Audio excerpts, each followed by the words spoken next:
Okay fine. তাহলে আজকের যে ক্লাস ইমেল মার্কেটিংয়ের ফার্স্ট ক্লাস। তো সর্বপ্রথম আসা যাক ইমেল মার্কেটিং কি। ইমেল মার্কেটিং এক একজন এক একটা আনসার দিবেন, তবে সবচেয়ে সহজ আনসার হচ্ছে আমাদের ইমেলটাকে ইউজ করে আমরা যদি কোনো একটা মার্কেটিং করি ওইটাকে আমরা সাধারণত ইমেল মার্কেটিং বলতে পারি। তাহলে বলতে পারেন যে স্যার আমি যে ইমেলে কাউকে মেসেজ দেওয়াটা ওইটা কি ইমেল মার্কেটিং? ওইটা কিন্তু ইমেল মার্কেটিং না। কারণ আমি যদি কাউকে মেসেজ দেই ওইটা হচ্ছে জাস্ট একটা মেসেজ দিলাম, কিন্তু এই মেসেজের মধ্যে যদি আমার যদি কোনো প্রোডাক্ট থাকে অথবা আমার যদি কোনো একটা মার্কেটিং রিলেটেড কোনো একটা কাজ ওয়াইজ যদি আমি একটা মেসেজ দেই ওইটাকে আমরা সাধারণত ইমেল মার্কেটিং বলতে পারি।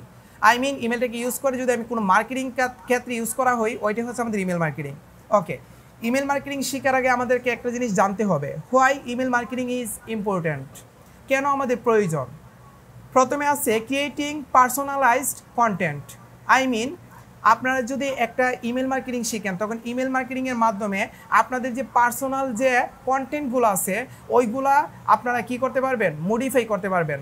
অ্যাকচুয়ালি আরেকটা তথ্য আমি আপনাদেরকে দিয়ে দিই, যখন ইমেল মার্কেটিং শিখবেন ইমেল মার্কেটিংয়ের ভিতরে ইমেল আমাদের সিগনেচার নামে একটা অপশন আছে, যে সিগনেচারের মাধ্যমে আমি যদি কাউকে মেল পাঠাই তখন আমার ফুল পরিচয় আমি ইমেলের মাধ্যমে হচ্ছে ক্লায়েন্টকে বলেন অথবা যে কোনো কাউকে পাঠাতে পারবো। তার মানে তারা আমার ইমেলটা দেখে আমাকে বিশ্বাস করতে বাধ্য।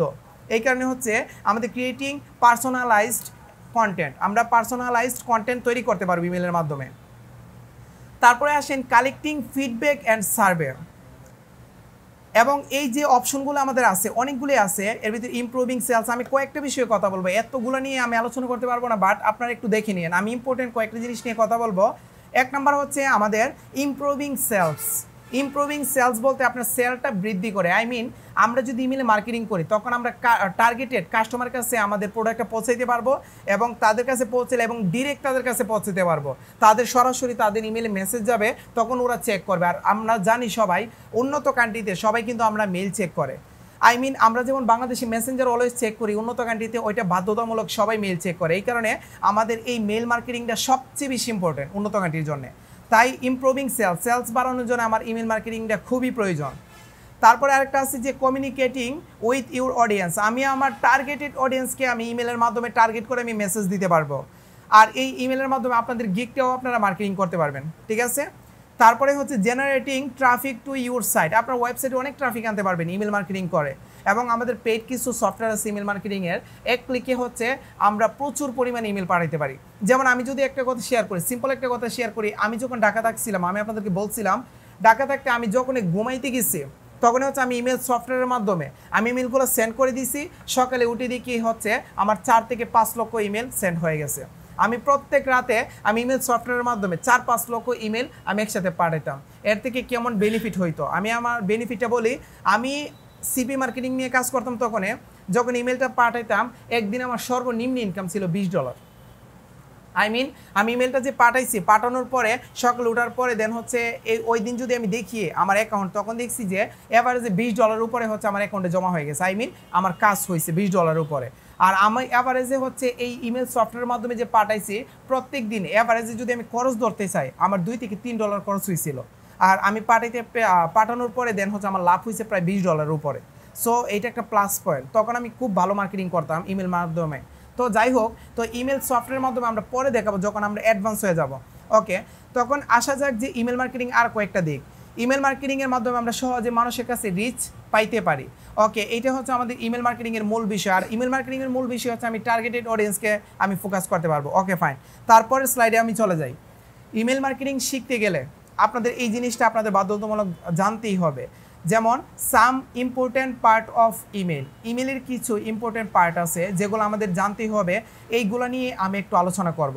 ওকে ফাইন, আমি যদি নর্মালি একটা ব্রাউজার ওপেন করি, ব্রাউজার ওপেন করার পরে ওই ব্রাউজারের মধ্যে একটা ইমেল যদি আমি সাইন আপ করি, সাইন আপ এবং সাইন ইন করার পরে আমি এই ব্রাউজারে কিছু এক্সট্রা আমি জিনিস দেখতে পারবো, যে জিনিসটা আমাদের নতুন অবস্থায় জানতে হবে। যেমন দেখেন এখানে 9 ডট নামে একটা বাটন আছে, পাইছেন সবাই? দেন এই 9 ডটে যদি আমি ক্লিক করি, ক্লিক করার পরে দেখেন আমাদের এখানে অনেকগুলো অপশন আছে। এই সবগুলো অপশন কিন্তু আমার ইমেলের ভিতরে সেট করা আছে। আই মিন আমার ইমেলের মাধ্যমে হচ্ছে সবগুলা আমার সেট আপ আছে। আর আরেকটা কথা হচ্ছে, গত ক্লাসে মেবি আনসার দিছিল একজন স্টুডেন্ট, সেটা হচ্ছে আমি আপনাদেরকে বলছিলাম ইমেলটা কেন প্রয়োজন।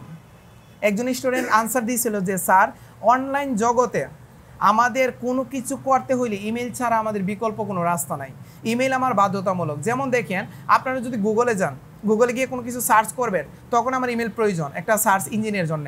তারপরে কাউকে কমেন্ট করবেন ওয়েবসাইটে তখন আমার ইমেলের মাধ্যমে কমেন্ট হবে। তারপরে কোনো একটা অ্যাকাউন্ট ক্রিয়েট করবেন ইমেল প্রয়োজন পড়বে। যে কোনো কাজে আমার ইমেলটা বাধ্যতামূলক। অনলাইন প্ল্যাটফর্মে আমার ইমেলের বিকল্প নাই সহজ ভাষায়।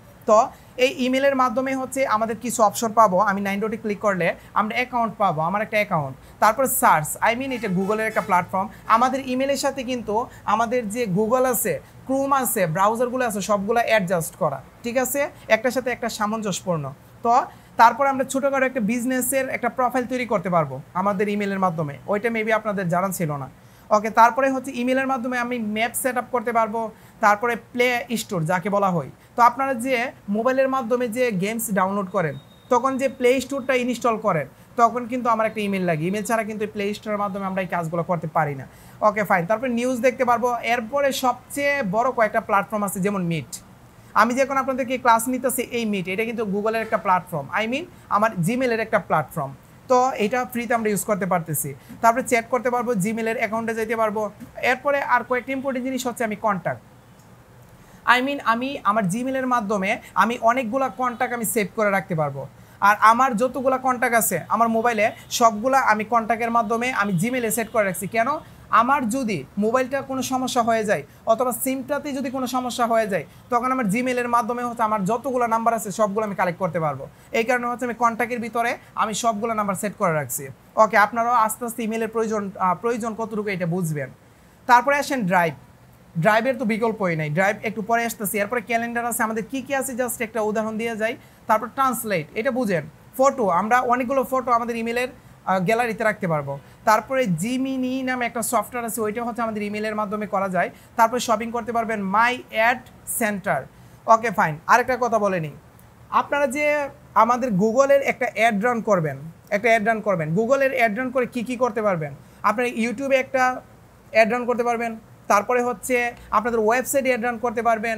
তারপরে মোট কথা হচ্ছে গুগলের প্ল্যাটফর্মটাকে ইউজ করে যে অ্যাড রানগুলো করা হয় সবগুলা একটা জিমেলের মাধ্যমে করা হয়। তাই হচ্ছে আমার একটা জিমেল বাধ্যতামূলক, একটা জিমেল থাকলে আমরা যে কোনো একটা অ্যাড রান করতে পারবো। এখন বর্তমানে কিন্তু ইউটিউবের অ্যাড রানগুলো সবচেয়ে বেশি চলতেছে। ইউটিউবে দেখেন ঢুকলেই হচ্ছে আমার অ্যাডভার্টাইজমেন্ট দেখি, তার মানে সবগুলো কিন্তু আমার একটা ইমেলের মাধ্যমে করা হইতেছে সবগুলো অ্যাডভার্টাইজমেন্ট, এত ইম্পর্টেন্ট। এরপরে আসেন ডক্স, শিট, স্লাইড, এই তিনটা জিনিস হচ্ছে আমাদের ড্রাইভের ভিতরে আছে, আমি একটু পরে ড্রাইভের ভিতরে যাব। তারপরে আসেন আমাদের বুক হচ্ছে আমাদের ইমেলের মাধ্যমে অনেকগুলো বই আমরা কালেক্ট করে ইমেলের ভিতরে সেট আপ করে আমরা পড়াশোনা করতে পারি, এখন আধুনিক যুগ, এটা আমরা করতে পারবো। এরপরে সবচেয়ে আরেকটা ইম্পর্টেন্ট জিনিস হচ্ছে ব্লগার। অলরেডি আমি আপনাদেরকে বলছিলাম ব্লগ সাইট আমাদের বিশাল বড় একটা প্ল্যাটফর্ম। আচ্ছা, আপনারা ব্লগ সাইটকে আরেকটা কী নামে ডাকতে পারেন, কেউ কি বলতে পারবেন? ব্লগ সাইটকে আমরা আর কি নামে রাখতে পারি? ওকে, জুড়ে বলেন। ওকে, আমরা ব্লগ সাইটকে সাধারণত ওয়েব 2.0 নামে বলতে পারি। ওয়েব 2.0-কে আমরা সাধারণত ব্লগ সাইট বলা হয়, আর ব্লগ সাইটকে আমরা বলতে পারি blogspot.com। আমরা যদি ফ্রিতে একটা ডোমেন হোস্টিং নিতে চাই এবং একটা ওয়েবসাইট ক্রিয়েট করতে চাই তখন আমাদের এই ব্লগ সাইটটা খুবই ইম্পর্ট্যান্ট। ওকে, আরেকটা তথ্য আমি আপনাদেরকে শেয়ার করি। আপনারা যে আমি আপনাদেরকে দেখেছিলাম Pantheon.io, এর মাধ্যমে একটা ওয়েবসাইট তৈরি করা।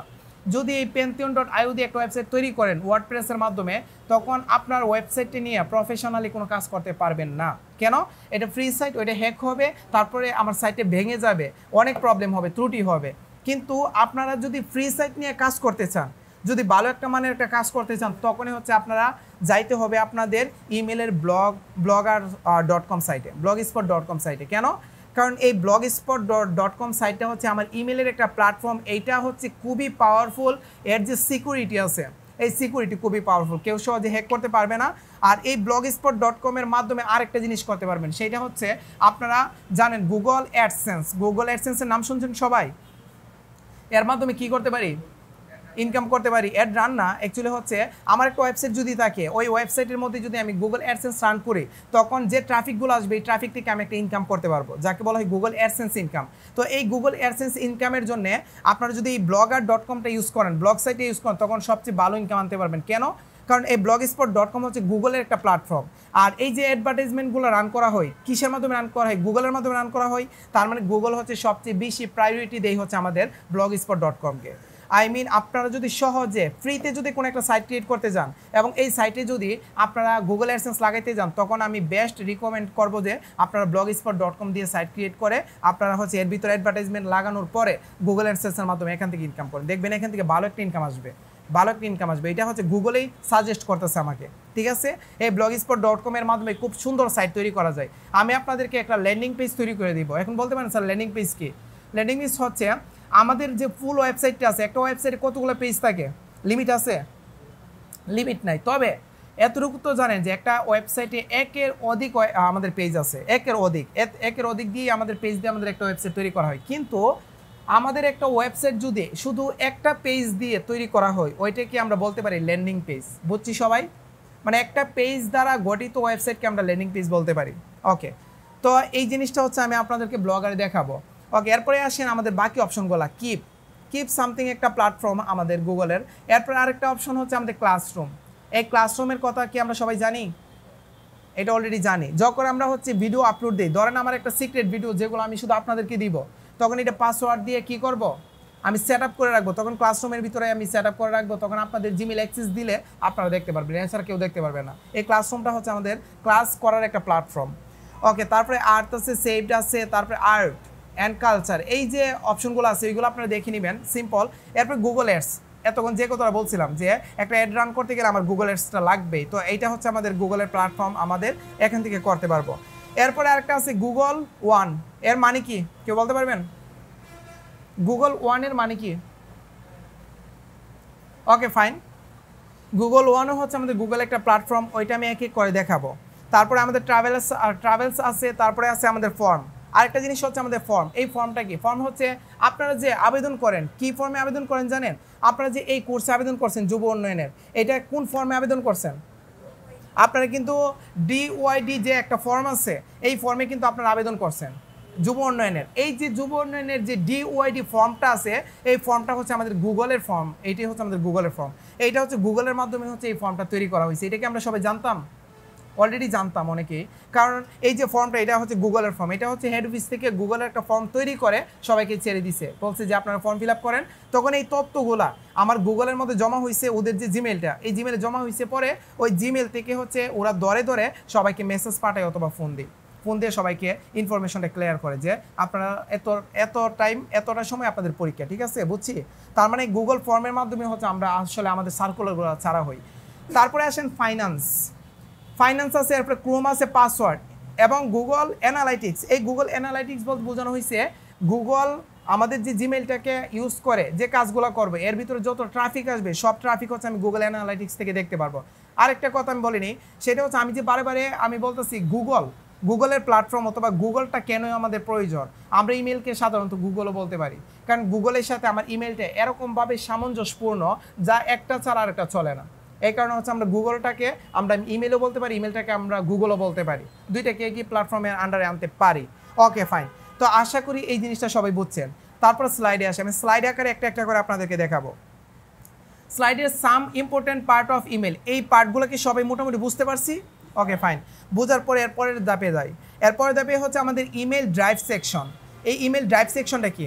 আমি যদি এখানে আসার পরে যদি 9 ডটে ক্লিক করি, তখন একটু নিচে হোভার করে দেখবেন ড্রাইভ নামে একটা অপশন আছে। এই ড্রাইভে আমরা যাব, যাকে ইমেল ড্রাইভ বলতে পারি।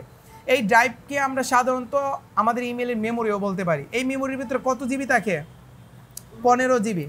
আমাদের 15 জিবির মতো এই ড্রাইভের ভিতরে থাকে। আমার যে স্লাইডগুলো আছে সবগুলো এই ড্রাইভের মধ্যে আপলোড করা আছে।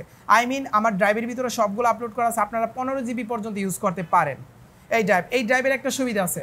একটা সুবিধা হচ্ছে, ধরেন আপনি কোনো একটা জায়গায় গেছেন ঘুরতে, তখন হচ্ছে আপনার একটা ছবি আপনার খুবই দরকার অথবা একটা ফাইল খুবই দরকার, তখন আপনারা কি করতে পারেন? তখন আপনার ফোনে নাই, তখন এই ড্রাইভটা হচ্ছে আপনার ল্যাপটপের মধ্যে আছে। তখন আপনার কোনো ওয়ে নাই ল্যাপটপ ছাড়া এই ফাইলটা কাউকে পাঠানো। কিন্তু আপনি যদি এই ফাইলটা আপনি গুগল ড্রাইভের মধ্যে সেভ করে রাখতেন, তখন কি আপনি ল্যাপটপ দিয়ে পাইতেন না? ল্যাপটপ দিয়ে পাইতেন। অন্য কোনো জায়গায় যদি যান, তখন আপনি যদি জিমেলটা যদি লগ ইন করেন, তখন কি এই ড্রাইভগুলো পাইতেন না? সবগুলো পাইতেন। এইটা হচ্ছে আমাদের বড় সুবিধা। তার মানে আমার একটা ড্রাইভের ভিতরে যা রাখি না কেন, ওইগুলো অন্য জায়গা থেকে আমি অ্যাক্সেস নিতে পারি। ওকে, এই ইমেল ড্রাইভের ভিতরে হচ্ছে আমাদের 15 জিবি পর্যন্ত ফাঁকা আছে এবং এই যে ড্রাইভগুলি আছে এই ড্রাইভের প্লাস বাটনে ক্লিক করলে আমরা নিউ ফোল্ডার ক্রিয়েট করতে পারি এখানে, তারপরে ফাইল আপলোড করতে পারি আমাদের ল্যাপটপ থেকে, তারপরে ফোল্ডার আপলোড করতে পারি, তারপরে আমাদের 4টা অপশন আছে। এই 4টা অপশন নিয়েই হচ্ছে আমি এখন কথা বলবো, ঠিক আছে। আমি আমার এই ড্রাইভ সেকশনের পরের স্লাইডে চলে যাই। পরের স্লাইডে আছে ইমেল ড্রাইভ সেকশনের 4টা অংশ হচ্ছে আমাদের সবচেয়ে বেশি ইম্পর্টেন্ট। একটা হচ্ছে গুগল ডক্স এবং গুগল শিট, গুগল স্লাইড এবং গুগল ফর্ম। তো ওইগুলো কি গুগল বলা হয়েছে কেন? আমি কিন্তু বলছিলাম ইমেলকে সাধারণত আমরা গুগল বলে থাকবো। ওকে, তাহলে হচ্ছে আমি যদি গুগল ড্রাইভে আসি, গুগল ড্রাইভে আসার পরে এই যে 3টা section Google Docs, sheet, slide, form, এর ভিতরে গুগল ডক্সকে আমরা সাধারণত কি বলতে পারি? Microsoft word. গুগল শিটকে কি বলবো? এক্সেল।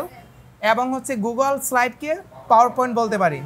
তো আমি যদি জাস্ট একটা করে ওপেন করি, জাস্ট একটা করে ওপেন করার পরে আমি এখানে পড়াবো না, জাস্ট একটা আইডিয়া দিয়ে দিব।